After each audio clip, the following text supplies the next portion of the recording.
how do you do these tests on Instagram? What sort of data are you looking at? What sort of tools are you using? When you say you have to be testing, what are you testing and how are you doing it?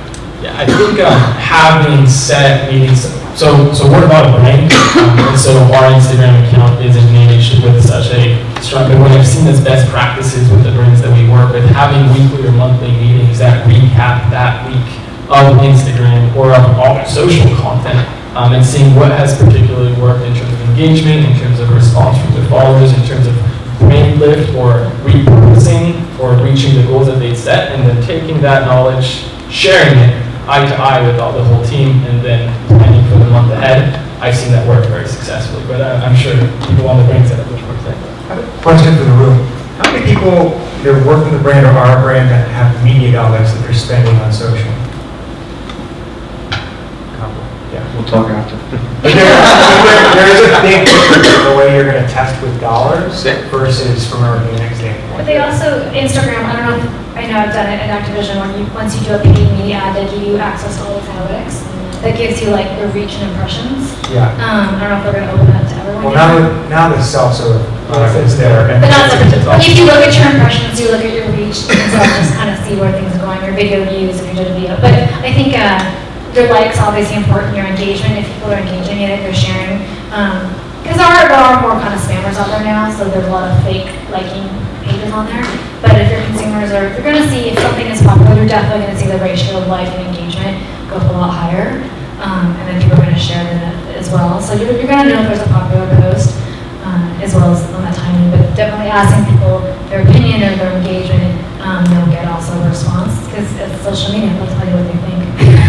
Part of the reason why I was asking about the dollars is, I mean, we were talking about this before. I think Facebook, their data that they have is the biggest game changer in the space in years. And so now that Instagram has basically been opened up to PowerHeader and you can self-serve, the amount of data that you can collect on your consumer when you're looking to target certain people, interests, geo, what have you, is a game changer. And so I think from a testing standpoint, you're testing which audiences, you're testing from, whether it's video, whether it's image, you're testing dwell time, and you can really start to dive in and see, in addition from an organic standpoint, timing, framing, do you have people in the shot, not in the shot, like depending on like certain SKUs may perform better than others, but definitely audiences is something that you can really dive in when you're playing with dollars beyond just the people who are following you.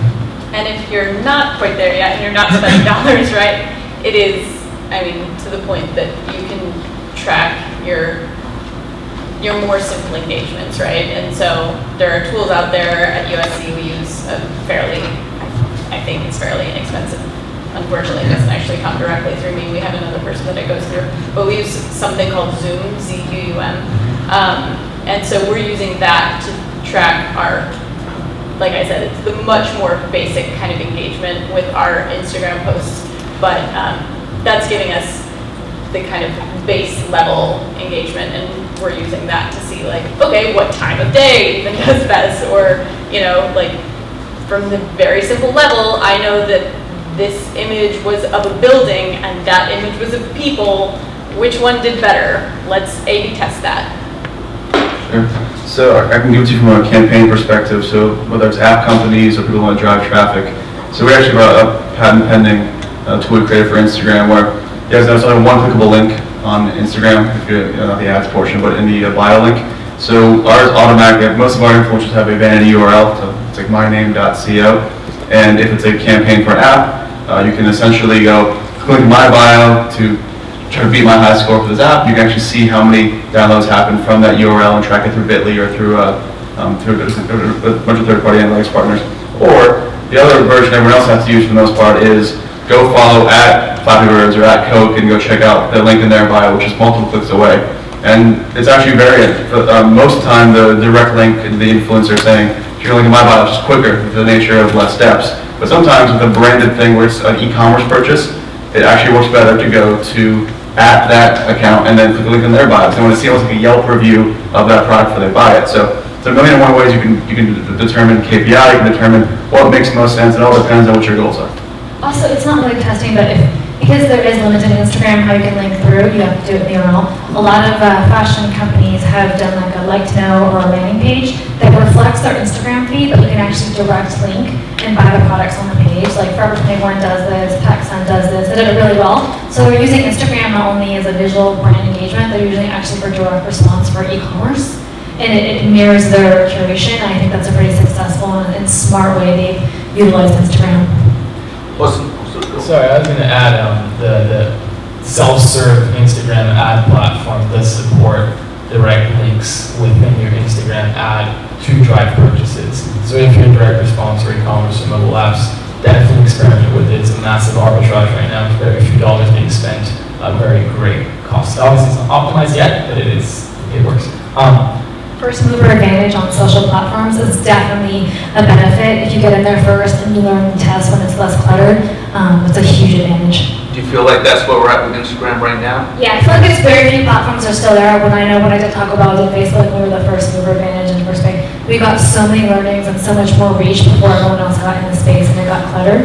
On Instagram, we did one of the first paid video ads for Call of Duty, so we got to learn and do more things before everyone started getting in the space. So it definitely take advantage of that first mover advantage, and then it's less clutter, there's less ads in there, because like everything, soon there'll be tons of brands in there, it'll get more pricey to test, so do it now before it becomes cluttered. And there is a learning curve, right? I remember seeing the first McDonald's ad I've been planning on my feed, people were like, get that away from my feed, right? Because I don't want to see your Big Mac. The ad was obviously not targeted correctly. But that goes hand in hand with collecting data is failing, and you're going to fail. And so that's the tough one with consistency versus failure. And sometimes you have to take that leap forward and test things out, whether your own channels on with influencers.